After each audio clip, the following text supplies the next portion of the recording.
Ubertec é uma empresa especializada em desenvolvimento, fabricação, recuperação e nacionalização de peças e subconjuntos para máquinas e equipamentos nacionais e importados.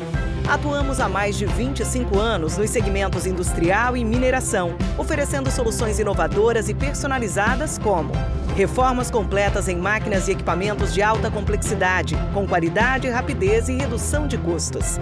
Sonda para investigação e exploração de minérios. Carrier ancorador, projetado para fácil movimentação e ancoragem. Proteção de sonda, desenvolvida para eliminar o acesso do operador a partes móveis rotativas e partes quentes. A Ubertec está preparada para realizar melhorias específicas nos equipamentos ou projetar e desenvolver soluções sob medida. Ubertec, soluções em mineração. A Vale está assumindo um compromisso histórico com o futuro do planeta. Ajudar a conter o aumento do aquecimento global causado pela emissão de gases de efeito estufa. Como uma das maiores mineradoras do mundo, a Vale conhece o tamanho da sua responsabilidade. Por isso, estabeleceu uma meta sem precedentes: chegar a 2050 como uma empresa carbono neutra. Mas afinal, o que significa ser carbono neutra? Ser carbono neutra quer dizer que a Vale vai reduzir e compensar todo o CO2 que emite em suas operações. E para isso, a empresa vai investir ao menos 2 bilhões de dólares nos próximos anos, o maior valor já comprometido pela indústria da mineração no mundo para o combate às mudanças climáticas. Conheça algumas das ações de responsabilidade socioambiental que já estão em andamento. Substituição de diesel por eletricidade em suas operações como locomotivas elétricas. Autossuficiência global em energia elétrica por meio de fontes renováveis. Restaurar e proteger mais 500 mil hectares de floresta até 2030. Mais do que nunca, sabemos que o amanhã depende das atitudes que tomamos hoje. Por isso, estamos comprometidos em promover uma mineração mais sustentável, com o objetivo de construir um futuro melhor para todos. Ser carbono neutra é um compromisso da Vale com a sociedade, rumo a uma economia mais sustentável.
A Ubertec é uma empresa especializada em desenvolvimento, fabricação, recuperação e nacionalização de peças e subconjuntos para máquinas e equipamentos nacionais e importados. Atuamos há mais de 25 anos nos segmentos industrial e mineração, oferecendo soluções inovadoras e personalizadas como reformas completas em máquinas e equipamentos de alta complexidade, com qualidade, rapidez e redução de custos. Sonda para investigação e exploração de minérios.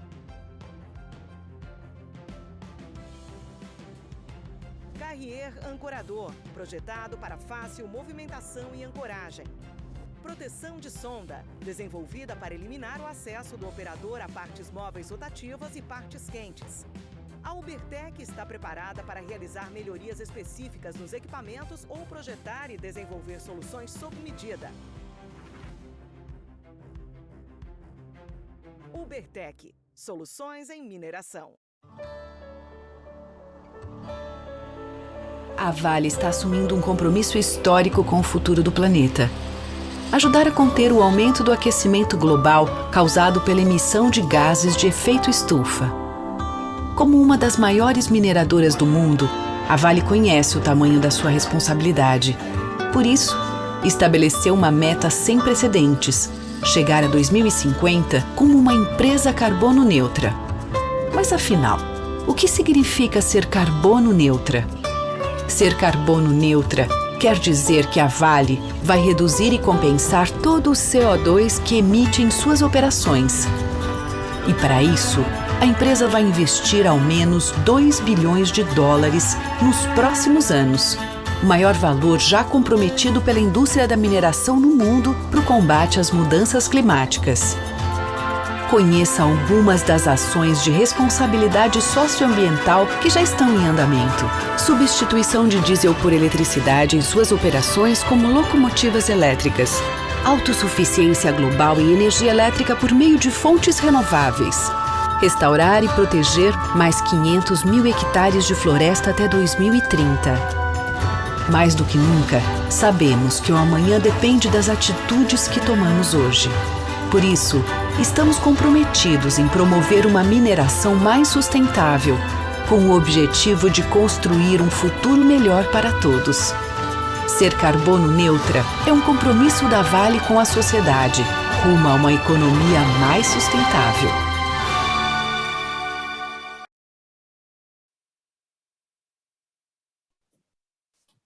Boa tarde a todos. Meu nome é Thales Lourenço e sou coordenador de gerenciamento de riscos e aprendizado com incidentes na Anglo-América, aqui no Brasil. Tá?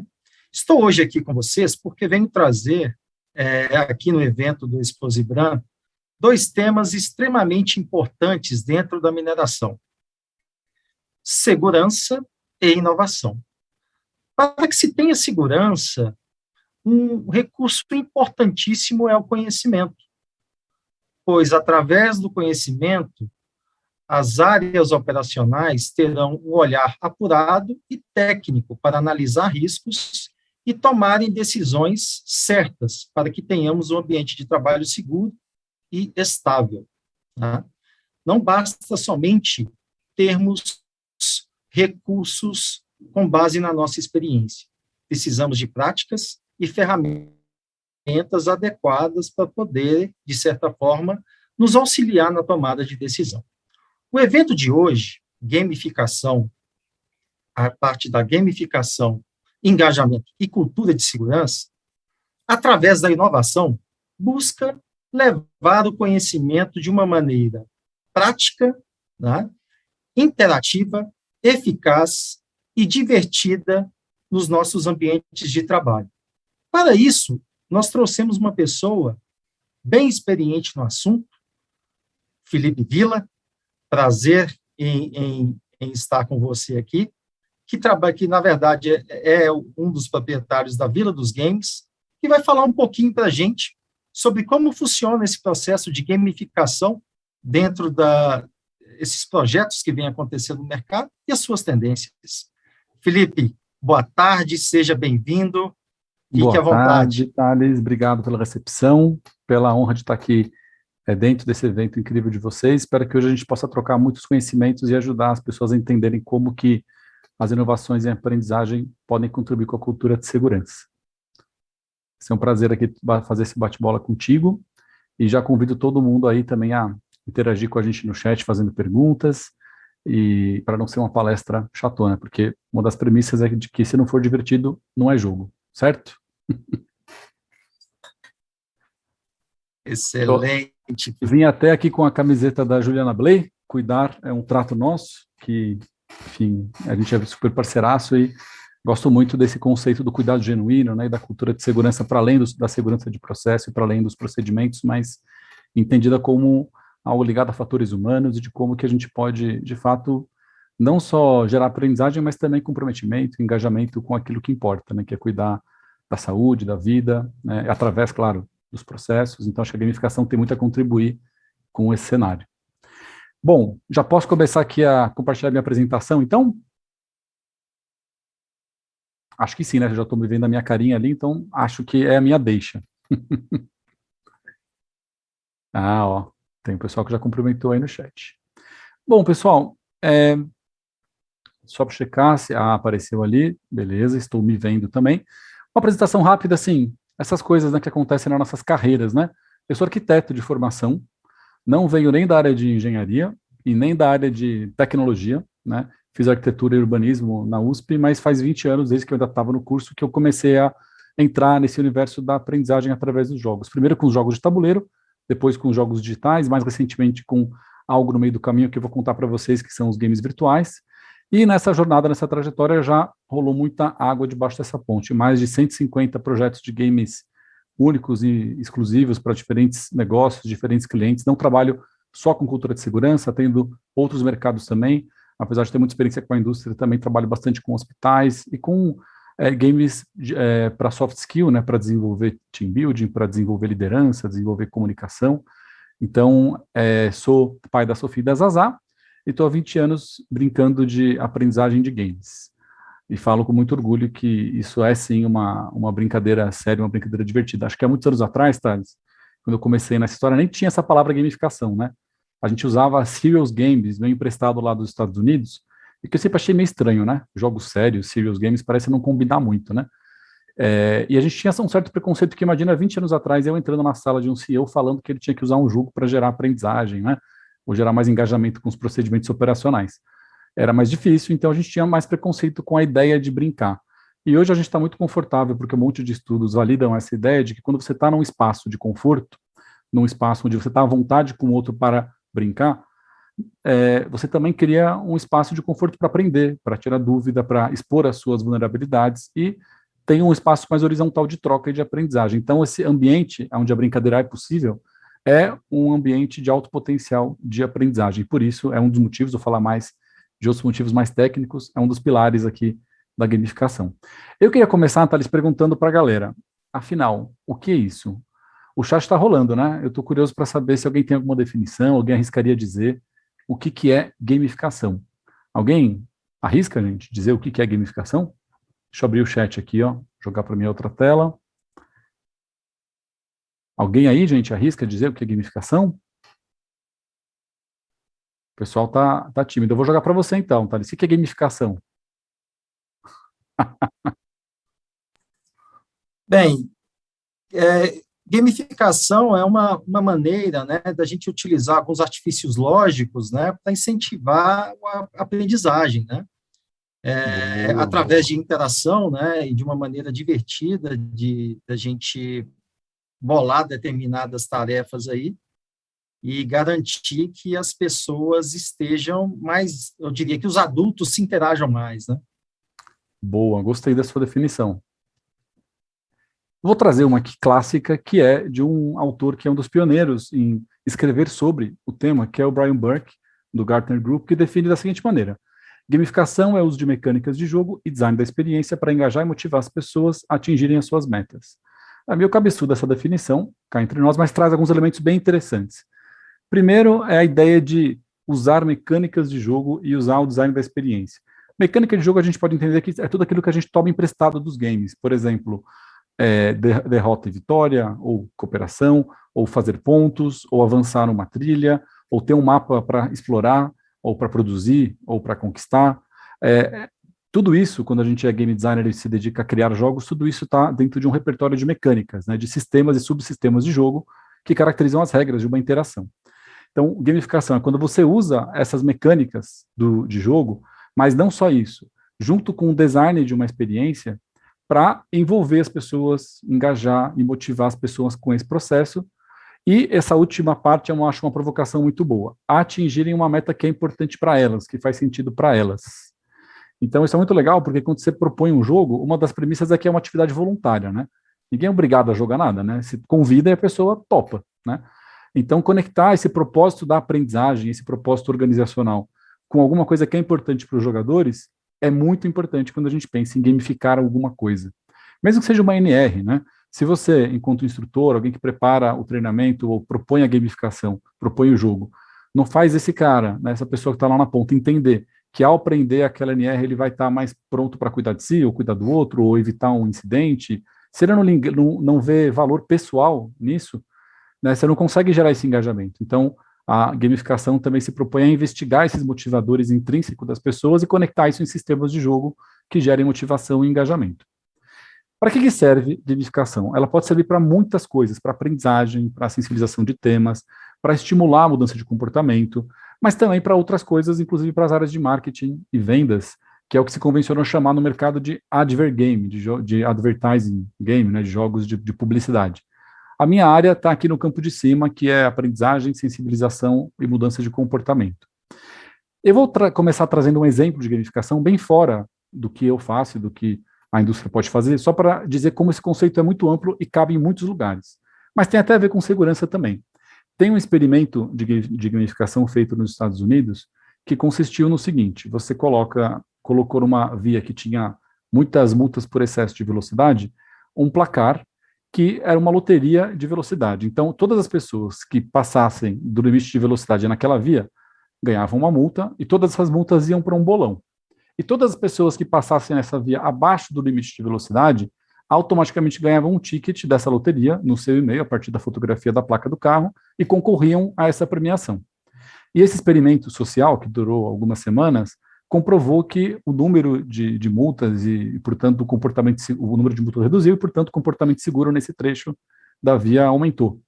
Então, esse é um exemplo de como você pode usar recursos lúdicos e recursos que são emprestados do mundo dos games para incentivar e estimular uma mudança de comportamento. Nesse caso, a mudança de comportamento esperada era, né, que os motoristas respeitassem o limite de velocidade. Deu para imaginar? Então é bem amplo esse conceito, cabe dentro de uma indústria, cabe na aprendizagem, mas cabe na vida, cabe na cidade, cabe também em outros lugares. Outro exemplo, Thales, não sei se você corre, se você anda de bike, você usa algum desses apps de corrida, de acompanhamento de passo, você faz alguma coisa dessa, ou você anda sedentário, Thales?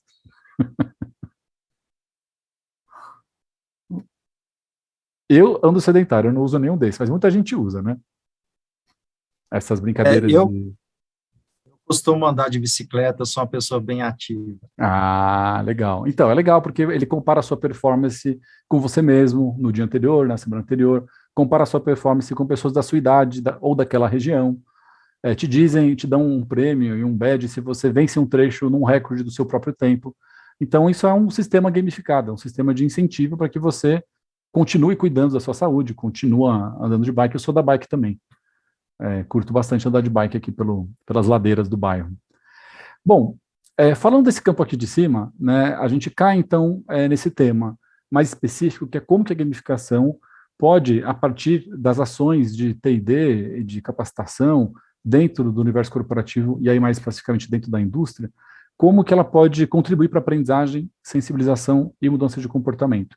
E aí tem um outro autor que a gente também é bastante fã por aqui, que é o Core Cap, que vai além dessa definição e fala especificamente do que é gamificação aplicada a contextos de aprendizagem. Ele diz que a gamificação é um recurso de design e que é uma maneira de projetar o aprendizado para tornar ele mais envolvente. Então eu gosto muito disso porque também tira um pouco esse mito de que a gamificação ela é sinônimo de alta tecnologia, ou de criar um super jogo digital, de console, com investimento de milhões de dólares. Não. Se você repensar a sua experiência de aprendizagem e conceber ela como um jogo, que seja envolvente, que seja divertido, que tenha desafio, isso também é gamificação. Então, a gente entende aqui na Vila que a gamificação pode ser analógica, pode ser digital, pode ser híbrida, pode ser de muitas maneiras, né? E essa segunda frase dele também é muito boa, porque também quando você está se aproximando desse universo dos games e da gamificação corporativa, especialmente, tem 3 palavrinhas que em inglês eles chamam de PBL, que é ponto, placar e badge. Esse trio ele é muito comum quando a gente pensa em jogo.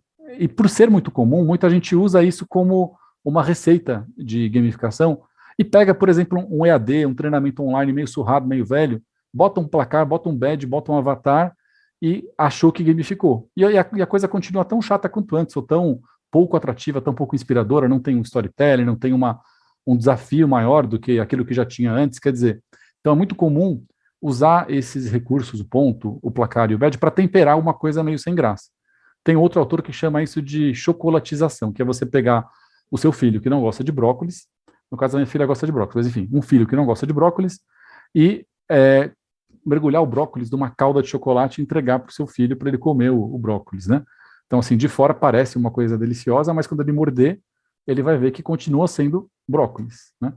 Então, tem que se tomar cuidado com não gerar essa camada muito superficial, porque, como os autores aqui estão nos iluminando, gamificar alguma coisa aí mais a fundo, redesenhar a experiência de aprendizagem com a premissa de que todo aprendiz é um jogador, ele é protagonista, ele toma decisão, ele entende cenários, ele vence desafios, ele decide o tempo inteiro, né? Nesse sentido, a gente pode dizer que dentro do campo das aprendizagens, o jogo está dentro de alguns anéis. Primeiro, dentro da aprendizagem, a gente pode dizer que ele é um recurso andragógico, né? Ele é um recurso que, diferente da pedagogia, que estuda como que as crianças aprendem, ele está dentro desse campo da andragogia, que estuda como que os adultos aprendem, né? E nós, adultos, preferimos aprender com coisas que fazem conexão com a nossa prática diária, com coisas que a gente entende que tem utilidade. A gente gosta de considerar nossas histórias anteriores do processo de aprendizagem. Então, o processo andragógico de aprendizagem é um tanto diferente do processo pedagógico. A gamificação está dentro desse círculo. E, mais especificamente, a gamificação está dentro de um outro círculo, que é o das metodologias de aprendizagem ativa. O que isso significa? Que o aluno nunca será passivo no processo de aprendizagem. Ele sempre participará ativamente da própria aprendizagem, da própria construção da aprendizagem. Tem muita gente que pode dar uma aula muito melhor sobre isso do que eu, mas, grosso modo, é isso, né? É você sair daquele velho modelo, que felizmente já é mais raro de encontrar, mas ainda existe muito em muitos lugares, que existe um instrutor que domina o conhecimento, que determina a forma de aprender, existe alguém que precisa absorver, que precisa entender. E essa relação meio hierárquica e meio unilateral do mestre e do aprendiz, né? Metodologias de aprendizagem ativa quebram um pouco essa barreira do mestre e aprendiz, e todo mundo aprende junto, um com o outro, de uma forma mais horizontal. E aí todo aluno, todo aprendiz, ele é protagonista também do processo de aprendizagem. Claro que um instrutor, um facilitador vai propor coisas para promover a aprendizagem, mas necessariamente você envolve as pessoas nesse processo. E aí é óbvio a gente imaginar que, enquanto adulto, isso é muito mais legal, é um jeito muito mais legal de se aprender, quando você participa da construção do seu próprio conhecimento, do que você ficar sentado lá, escutando uma palestra como vocês estão agora me ouvindo falar, né? Tipo, que chato, seria mais legal se a gente estivesse jogando, né? Então, a gamificação está aqui dentro, né? Dentro da aprendizagem da andragogia, dentro da andragogia das aprendizagens ativas, é aqui que está localizada a gamificação.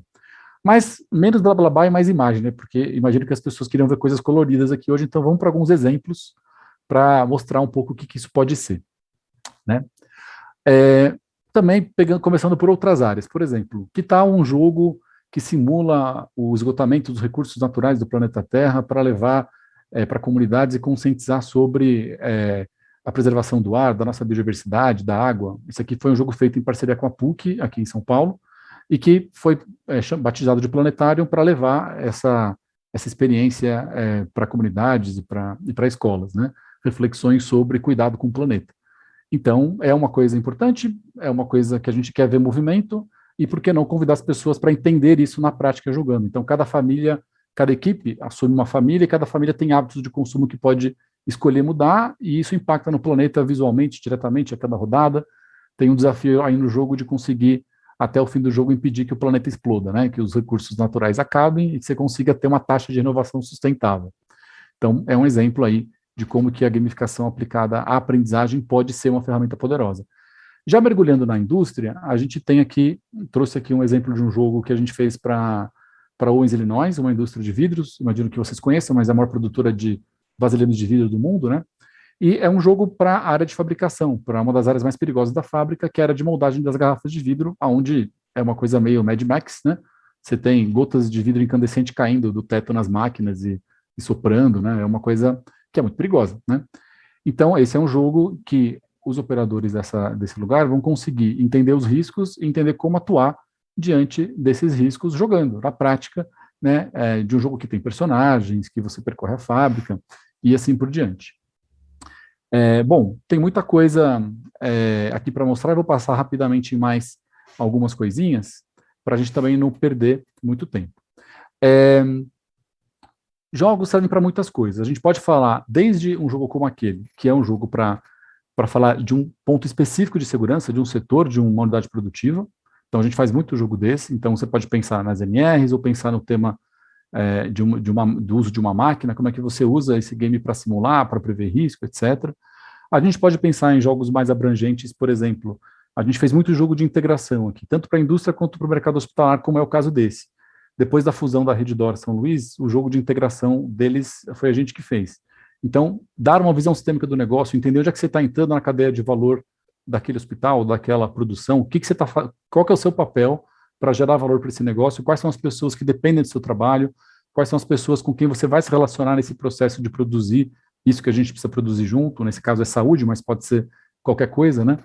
Então, esse é um tema também muito usado na gamificação, usar os games como um recurso para as pessoas terem uma visão sistêmica melhor, né, de um negócio, de um ambiente de trabalho, do que também mostrar um organograma, mostrar um monte de foto de área produtiva, quer dizer, por que não explorar esse espaço jogando, né? Por que não entender como as coisas funcionam a partir de desafios? Então, essa também é uma outra provocação.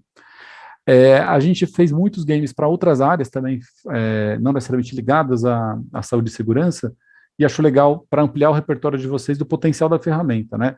Jogos para desenvolver empreendedorismo, né? Intraempreendedorismo em empresas, mas também empreendedorismo na base da pirâmide, jogos para lidar com temas delicados e mais sensíveis como saúde sexual para adolescentes. Então, eu gosto desse aqui porque acho que isso traz um gancho, Thales, que é aquilo que eu falei da brincadeira, né? Imagina chegar numa escola pública e falar com crianças sobre esse tema. Imagina o nível de bullying, imagina o nível de desconforto das crianças de falar disso com um adulto, né? Então, quando você cria um jogo, você cria um ambiente de brincadeira, de conforto, aonde essas crianças que têm dúvidas muito básicas sobre se eu pego AIDS beijando na boca, por exemplo, coisas desse tipo, né? Não pega, tá, gente? Só para quem ficou na dúvida, não tem concentração suficiente de HIV numa saliva para pegar, né? Eles ficam à vontade para tirar essas dúvidas. Isso é muito legal. Quantos treinamentos, de repente, com os nossos operadores, acabou o treinamento e você perguntou, tem dúvida? E todo mundo falou não, ou pior, né, não fala nada, você pressupõe que não tem dúvida, mas será que eles estão à vontade para tirar as suas dúvidas? Para dizer que não entenderam o procedimento? Né? Então, o jogo cria esse lugar, né? Cria esse espaço onde você pode tá mais leve, tá mais à vontade para tirar as suas dúvidas e aprender.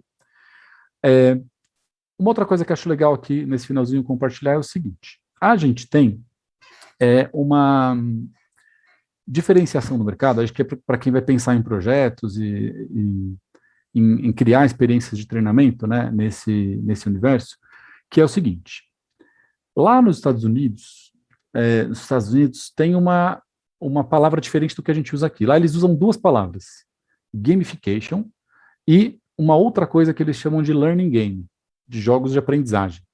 E aqui no Brasil, não sei porquê, não me pergunte, já estava assim quando eu cheguei, quer dizer, não estava assim porque eu cheguei antes disso, mas chegou assim, é o que importa. A gente chama tudo de gamificação, Thales. Tudo que lá fora eles separam em duas categorias. Então, acho legal, didaticamente, a gente separar essas categorias para entender que são coisas bem diferentes. Uma coisa, que é o que lá fora eles chamam de gamification, é o que a gente poderia traduzir mais livremente por plataformas de incentivo gamificadas. O que significa isso? Você está querendo interferir em algum cenário real usando recursos de gamificação. Você está incentivando as pessoas a fazer alguma coisa. Por exemplo, aquele exemplo lá do trânsito. O problema é real, excesso de velocidade é naquela via. Eu implementei um sistema gamificado, usei um recurso de gamificação para mudar um comportamento na vida real. Eu quero que as pessoas reduzam a velocidade. Eu poderia fazer um jogo e convidar esses motoristas para jogar, e ao jogar, eles poderiam sair mais sensíveis para o fato de que eles têm que reduzir a velocidade ao dirigir? Poderia. Isso já seria outra coisa, que é uma experiência de aprendizagem gamificada, ou como eles chamam lá fora, learning games. Então, uma experiência de aprendizagem gamificada, ela tem começo, meio e fim, e lembra mais um treinamento, ou uma aprendizagem tradicional. Enquanto que uma plataforma de incentivo, ela, na verdade, vai interferir diretamente no cenário real. Ficou muito abstrato aqui, Thales? Me ajuda a ver se eu estou sendo muito teórico, hein? Vou dar um outro exemplo aqui, ó. eu tenho uma área ali de atendimento a cliente. Vamos pensar numa coisa bem básica que todo mundo adora e ama, que é o telemarketing, né? Aquelas pessoas que te ligam para vender um produto, né?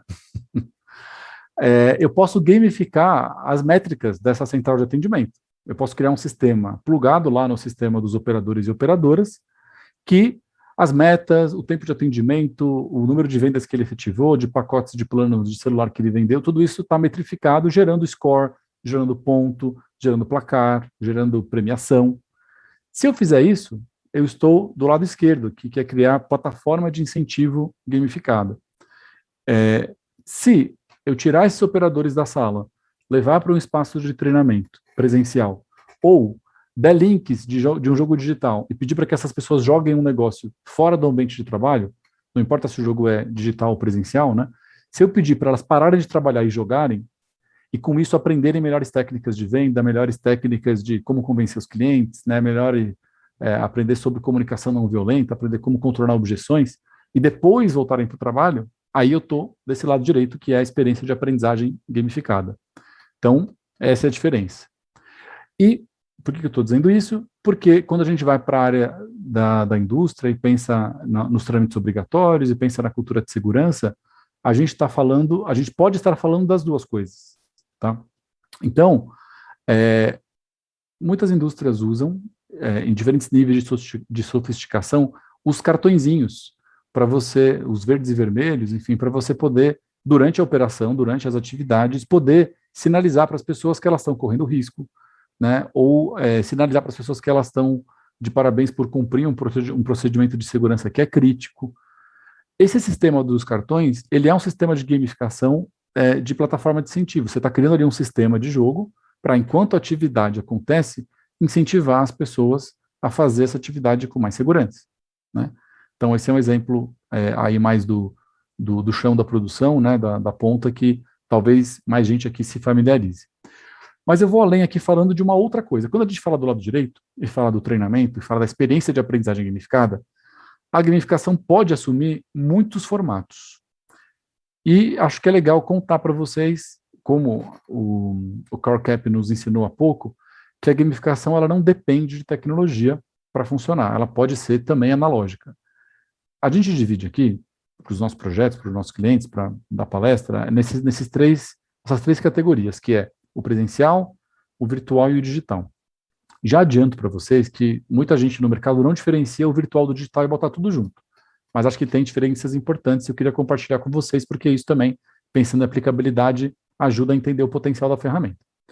Quando a gente pensa em game presencial e digital, são coisas que já estão aí há um tempão no mercado, é mais fácil de entender. Game presencial acontece ao vivo, presencialmente. É uma experiência síncrona, ou seja, todo mundo está ao mesmo tempo presente.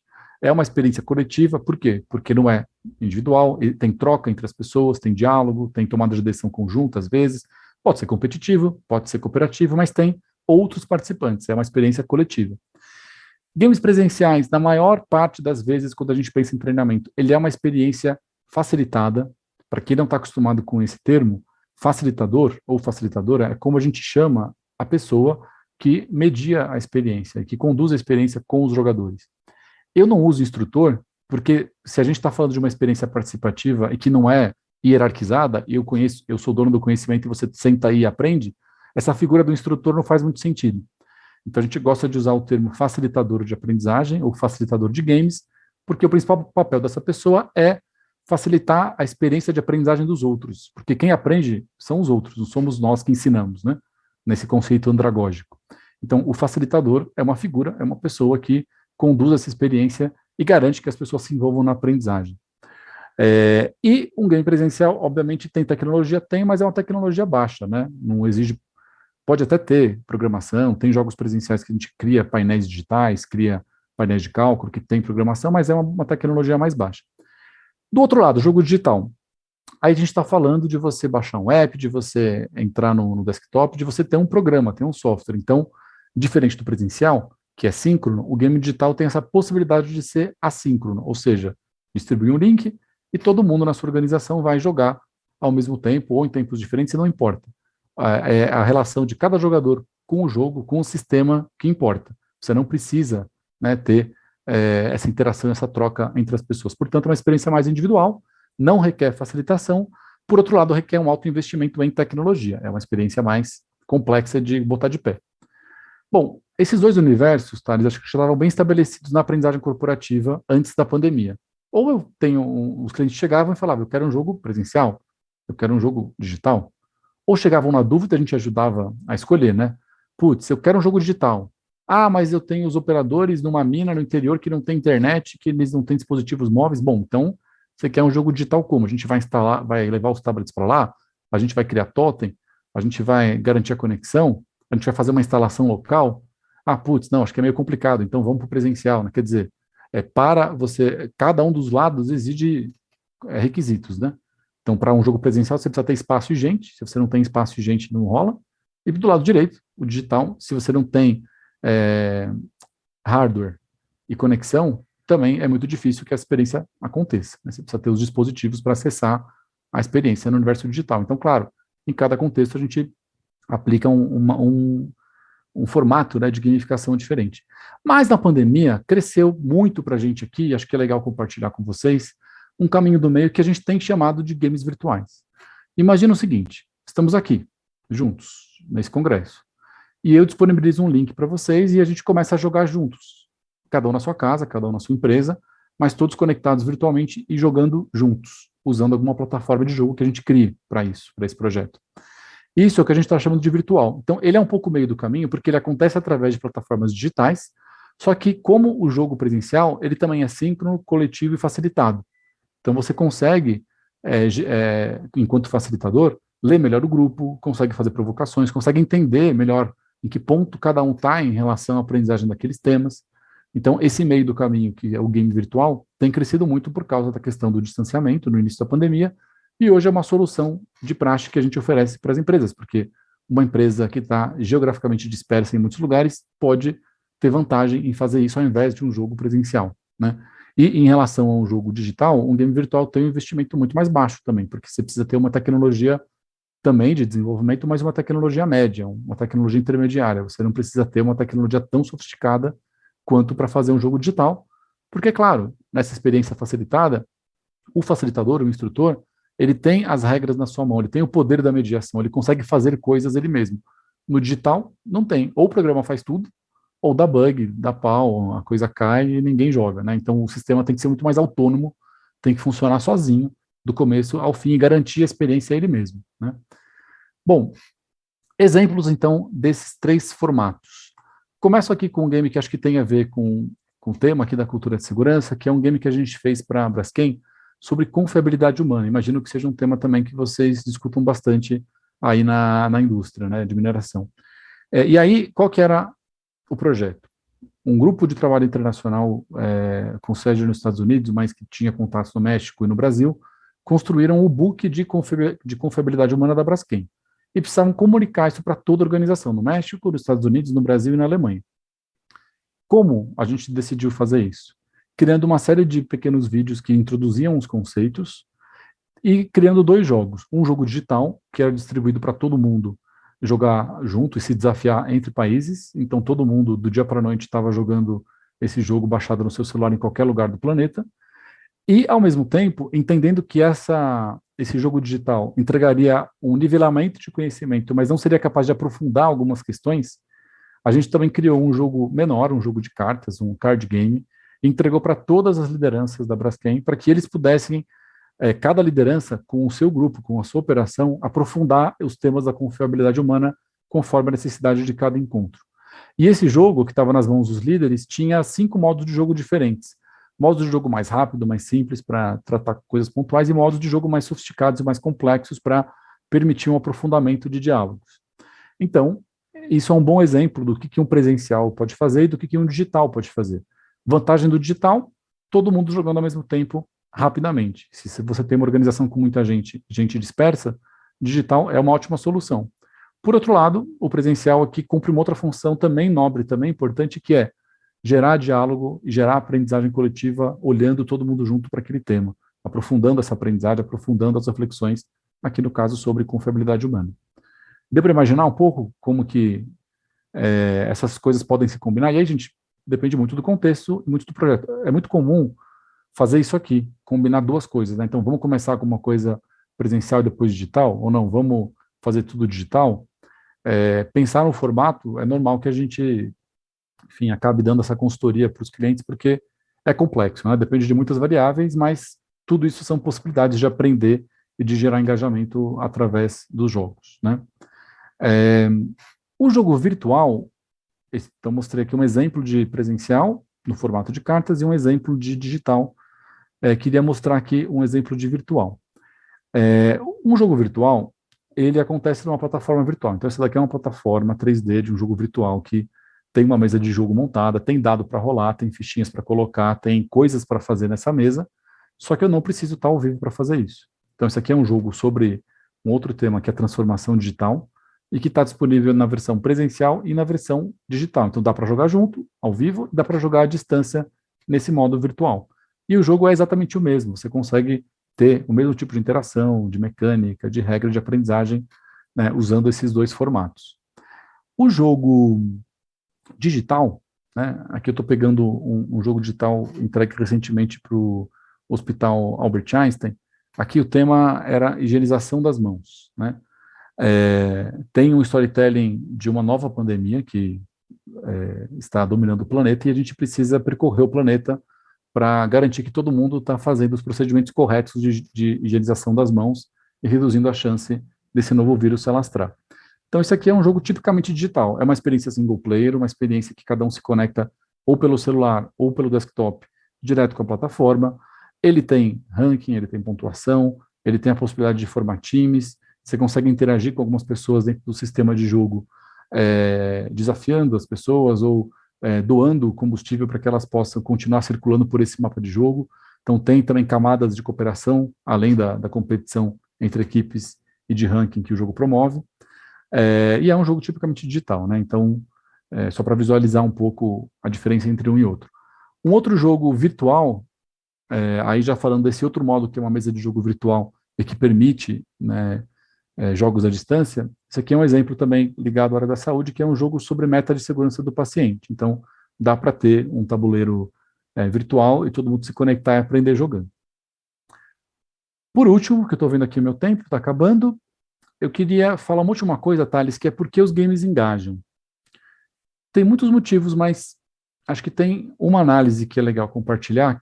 Eu já falei um pouco da andragogia, já falei um pouco dessa coisa da aprendizagem ativa, mas tem uma coisa neurológica também muito interessante.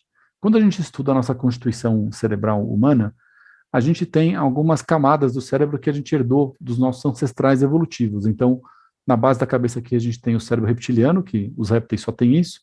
Depois, né, na evolução das espécies, os mamíferos desenvolveram um cérebro um pouco mais complexo, que fica acima desse cérebro primitivo, que é o cérebro límbico, também conhecido como cérebro afetivo ou emocional. E só os primatas superiores, como nós e os macacos, né, algumas espécies de macaco, desenvolveram o neocórtex. Especialmente o neocórtex frontal é fundamental para a civilização humana, porque é esse cara aqui que faz planilha de Excel, que escreve procedimento operacional, que programa coisa, é essa parte, a parte mais evoluída do nosso cérebro, por assim dizer, que faz tudo que a gente faz. E o que os cientistas descobriram estudando aprendizagem? Que quando você tem uma aprendizagem que só se conecta com o neocórtex, ou seja, todo o estímulo da aprendizagem ele é neocortical, ou seja, é palavra, é conceito abstrato, é número, você só está falando com o neocórtex. A chance de você envolver outras áreas cerebrais no processo de aprendizagem é baixa e, consequentemente, a chance dessa memória gerar raízes de aprendizagem profundas é mais baixa. O que o cérebro reptiliano tem como estímulo? Ele é responsável por coisas muito básicas de luta, fuga, sobrevivência, reprodução, repetição de padrões, hábito e rotina. Ele é muito instintivo, ele é um cérebro que não pensa, que responde. Você bota a mão no fogo, quem faz você tirar a mão do fogo é essa parte do cérebro que não precisa processar a informação, ela reage rapidamente.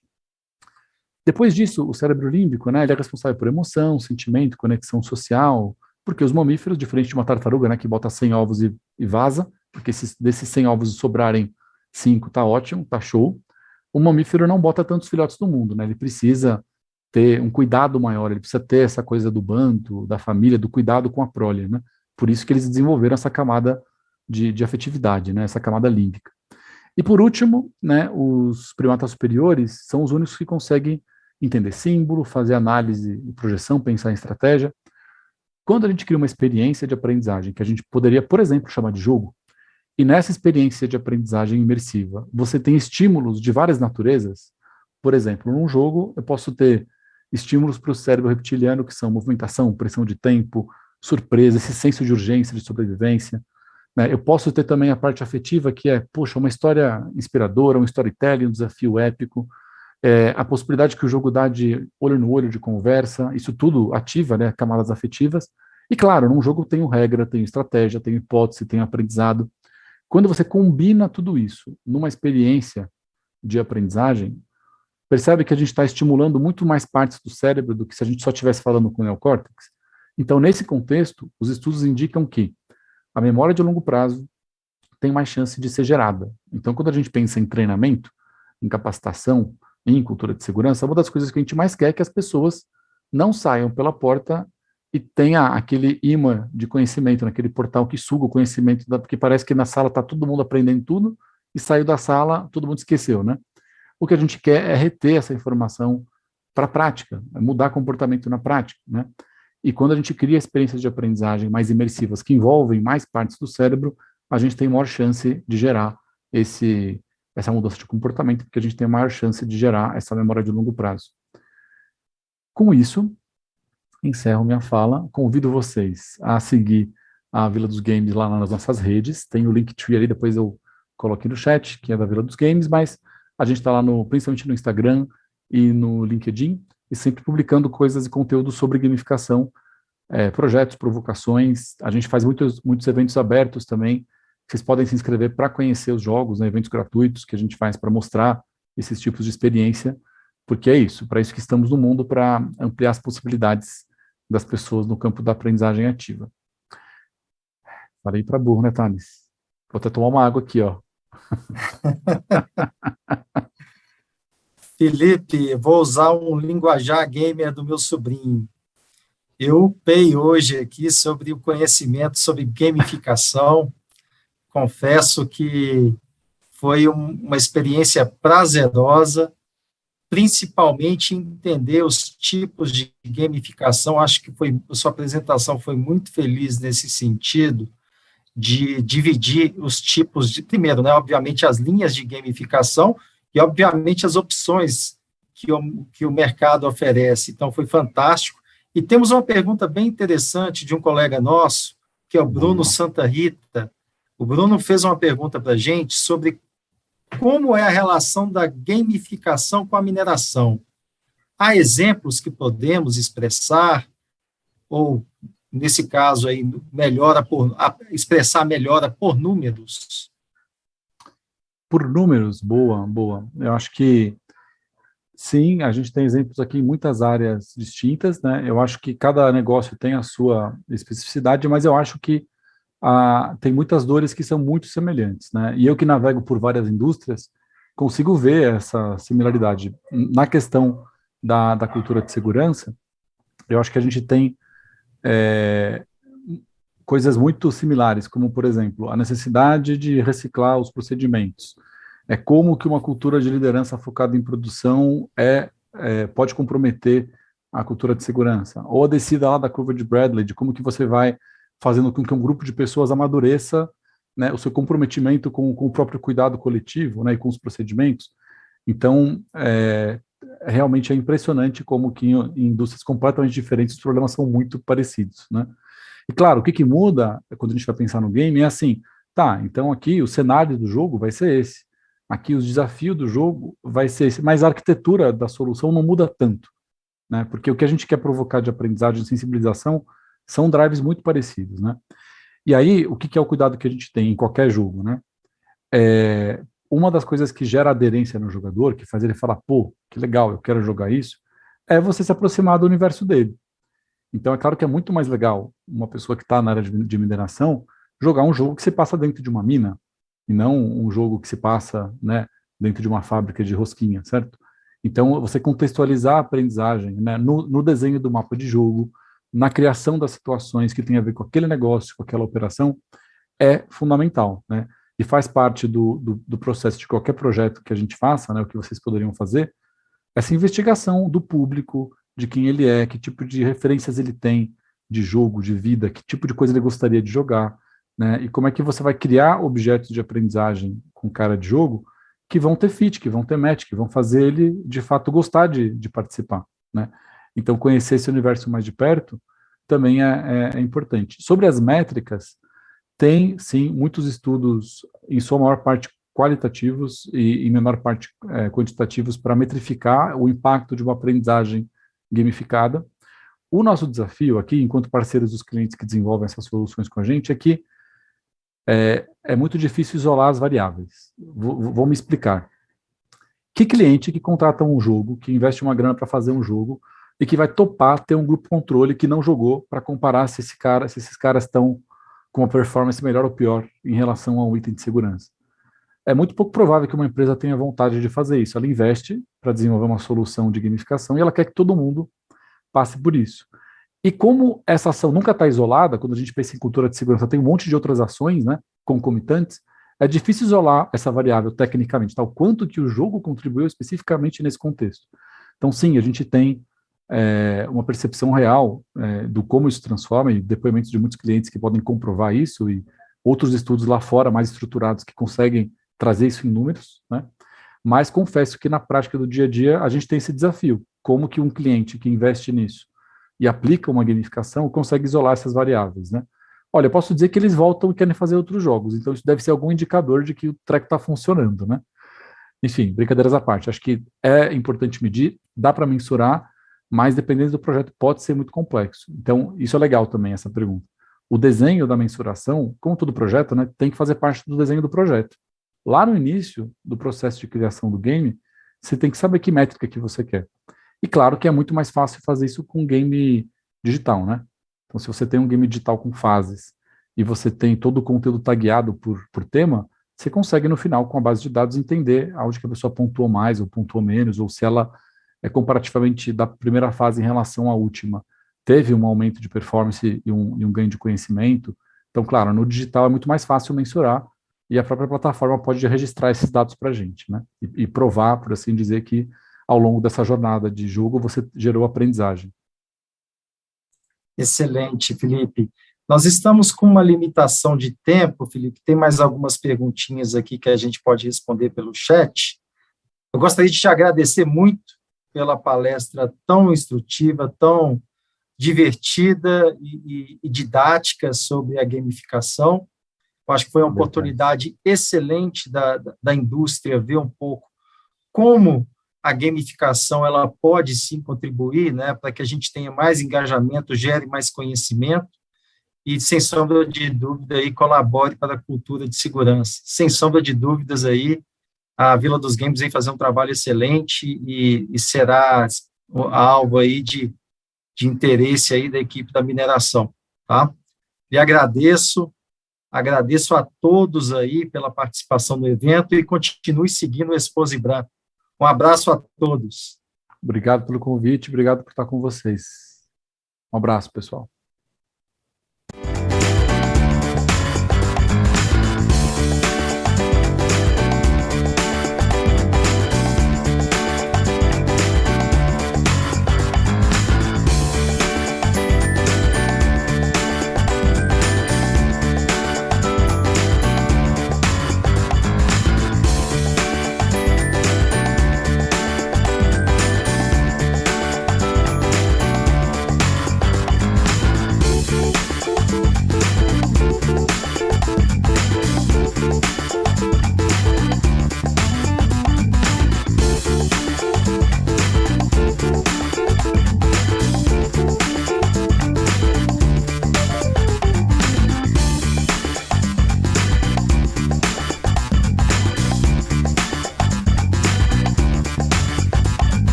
uma empresa especializada em desenvolvimento, fabricação, recuperação e nacionalização de peças e subconjuntos para máquinas e equipamentos nacionais e importados.